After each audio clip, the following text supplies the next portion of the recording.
Rule of law के concept को sir Edward Coke ने डेवलप किया।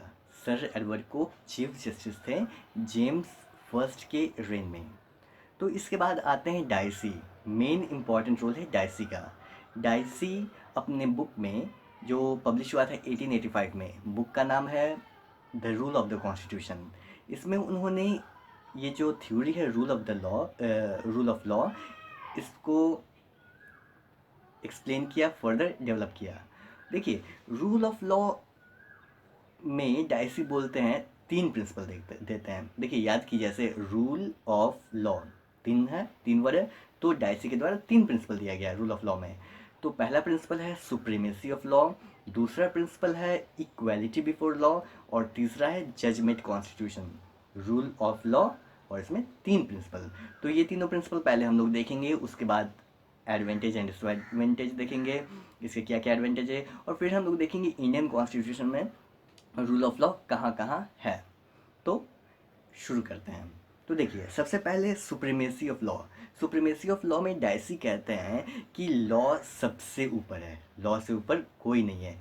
जो भी इंसान है, जो भी गवर्नमेंट है, या तो गवर्नमेंट है या कोई भी छोटा इंसान है, कोई भी है, वो सब लॉ के अंदर में है, और लॉ सबसे सुप्रीम है। देखिए, गवर्नमेंट को बहुत सारे डिस्क्रिशनरी पावर मिले होते हैं, या तो हो सकता है कि डिस्क्रिशनरी पावर मिला है तो वो वहाँ पे आर्बिट्रेरीनेस आएगा।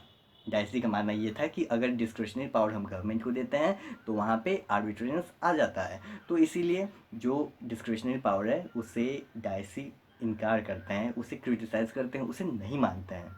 ये है सुप्रीमेसी ऑफ लॉ। दूसरा प्रिंसिपल है इक्वालिटी बिफोर लॉ। आप कितने भी ऊपर चले जाएं, however high you may be, law is above you. कोई किंग हो, या गवर्नमेंट है, या कोई छोटा आदमी, कोई बहुत गरीब आदमी है, या छोटा सा पुलिस कांस्टेबल है, कोई भी है, लॉ के सामने सब इक्वल है। इक्वलिटी बिफोर लॉ, और सबके लिए एक ही कोर्ट है, कोई भी अलग कोर्ट नहीं है। और ये French legal system Druitt administrative को इनकार करते हैं, उसका क्रिटिसाइज़ करते हैं, उसे नहीं मानते हैं। कहते हैं कि ऐसा नहीं होना चाहिए कि गवर्नमेंट ऑफिशियल्स के लिए अलग कोर्ट हो और कॉमन पर्सन के लिए अलग कोर्ट हो। इनका मानना नहीं, ये कहते थे कि ऐसा नहीं होना चाहिए। तीसरा है जज मेड कॉन्स्टिट्यूशन, यानी ये अनरिटन कॉन्स्टिट्यूशन की बात करते हैं जो कि इंग्लैंड में प्रिवेल करता है। यानी इनका मानना ये था कि मान लीजिए एक रिटन कॉन्स्टिट्यूशन है, उसमें सारे आपको राइट्स हैं, कि जैसे rights for example freedom to speech and expression, या राइट कि आपको कोई अरेस्ट नहीं करेगा बिना मतलब का आर्बिट्रेरी, ये सारे राइट्स हैं रिटन कॉन्स्टिट्यूशन में दे दिए गए हैं। लेकिन ऐसे राइट्स से क्या मतलब जब उसका इन्फोर्समेंट मैकेनिज्म यानी जुडिशरी कमज़ोर हो। ये इसलिए कहते हैं कि हमारा इंग्लैंड में अनरिटन कॉन्स्टिट्यूशन है। डाइसी ही कहते हैं कि इंग्लैंड मेरा है और इंग्लैंड में अनरिटन कॉन्स्टिट्यूशन है। और ये बहुत अच्छा है, क्यों? क्योंकि जो इन्फोर्समेंट मैकेनिज्म है, जजमेंट कॉन्स्टिट्यूशन है, वो बहुत ही स्ट्रॉन्ग है। ये इनका मानना था। ये तीन था डाइसी के प्रिंसिपल। अब आइए इसका थोड़ा सा मेरिट्स देखते हैं। मेरिट्स ये है कि पहला इनका जो प्रिंसिपल था सुप्रीमेसी ऑफ लॉ, तो ये बहुत अच्छा प्रिंसिपल है कि लॉ सबसे बड़ा है। आप कितने भी ऊपर चल जाएं, लॉ हमेशा आपसे ऊपर ही रहेगा। जैसे वेड कहते हैं कि government should be subject to law and not law should be subject to government, ये वेड का कहना था। दूसरा प्रिंसिपल है इक्वालिटी बिफोर लॉ। ये भी अच्छी बात है कि लॉ सबके लिए बराबर है, कोई भेदभाव नहीं है, ये भी अच्छी बात है। However high you may be, law is above you. तीसरा है जजमेंट कॉन्स्टिट्यूशन, यानी ऐसा रिटन कॉन्स्टिट्यूशन का फ़ायदा ही क्या है जब इन्फोर्समेंट मैकेनिज्म ही वीक है। इससे अच्छा यही है कि कॉन्स्टिट्यूशन अनरिटन हो लेकिन इन्फोर्समेंट मैकेनिज्म वो स्ट्रॉन्ग हो। ये तीनों मेरिट्स हैं। अब आइए इसके देखते हैं कि पिटफॉल्स क्या क्या है, इसके डीमेरिट क्या है रूल ऑफ लॉ के। पहला, देखिए पहला प्रिंसिपल से स्टार्ट करते हैं। पहला प्रिंसिपल में ये कहते हैं कि सुप्रीमेसी ऑफ लॉ में डिस्क्रिशनरी पावर को ये मानते नहीं है, कहते हैं डिस्क्रिशनरी पावर नहीं होना चाहिए। तो देखिए अभी हम लोग वेलफेयर स्टेट में हैं, तो अगर डिस्क्रिशनरी पावर गवर्नमेंट को नहीं मिलेगा तो क्या जो वेलफेयर स्टेट है वर्क कर पाएगा? नहीं वर्क कर पाएगा। तो ये इसका डिसएडवांटेज है रूल ऑफ लॉ का।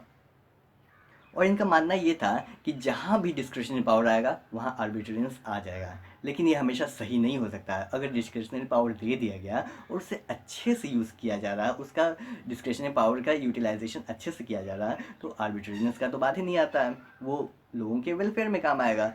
तो इसीलिए वो डिस्क्रिशनरी पावर और आर्बिट्रेरियंस ये क्या होता है, दोनों में डिफरेंस नहीं बताए हुए हैं।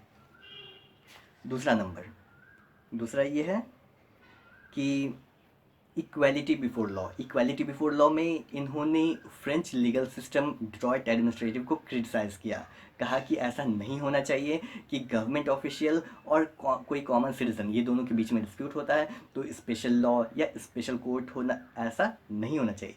लेकिन अगर हम लोग फ्रेंच लीगल सिस्टम को देखेंगे, ड्रॉइट एडमिनिस्ट्रेटिव काउंसिल डीटेट, तो हम लोग समझेंगे कि फ्रेंच लीगल सिस्टम बहुत ही इफेक्टिव था जस्टिस डिलीवर करने में as compare to common law courts. एक बात और थी कि उस समय एक डॉक्ट्रिन था, the king can do no wrong, जो कि इंडिया में अभी है नहीं, उस समय हुआ करता था कि king can do no wrong. इसे भी इन्होंने इनकार कर दिया, इसे इग्नोर कर दिया, इन्होंने नहीं माना। अब देखिए इसका इम्पोर्टेंस देखते हैं, रूल ऑफ लॉ का इम्पोर्टेंस क्या है। रूल ऑफ लॉ का इम्पोर्टेंस ये है कि प्रेजेंट डे में, प्रेजेंट सिनेरियो में रूल ऑफ लॉ को as a right of citizen माना जाता है, कि राइट्स ऑफ सिटीजन जो भी हैं वो रूल ऑफ लॉ है। आइए फर्दर कुछ देखते हैं, जैसे इंडियन कॉन्स्टिट्यूशन में रूल ऑफ लॉ कहाँ कहाँ है। इंडियन कॉन्स्टिट्यूशन में रूल ऑफ लॉ एम्बेडेड है और इसे basic structure of the Indian constitution माना जाता है। प्रीएम्बल से स्टार्ट करते हैं। प्रीएम्बल में खुद इसका जिक्र है, जस्टिस, लिबर्टी एंड इक्वेलिटी। ये कुछ नहीं है लेकिन रूल ऑफ लॉ का फॉर्म है। वैसे ही फंडामेंटल राइट्स जो हैं पार्ट 3 में, वो भी रूल ऑफ लॉ है। और जो मैक्सिमम है the king can do no wrong, वो इंडिया में अप्लाई नहीं होता है। तो ये था हमारा रूल ऑफ लॉ का कंसेप्ट, बहुत ही छोटे में हम कोशिश किए हैं समझाने का। आई होप आप लोगों को समझ में आ गया होगा। तो वीडियो को लाइक कीजिए और चैनल को भी सब्सक्राइब ज़रूर कर लीजिए और कमेंट करके अपना फीडबैक दे सकते हैं। फिलहाल के लिए इतना ही। Thanks for watching this video.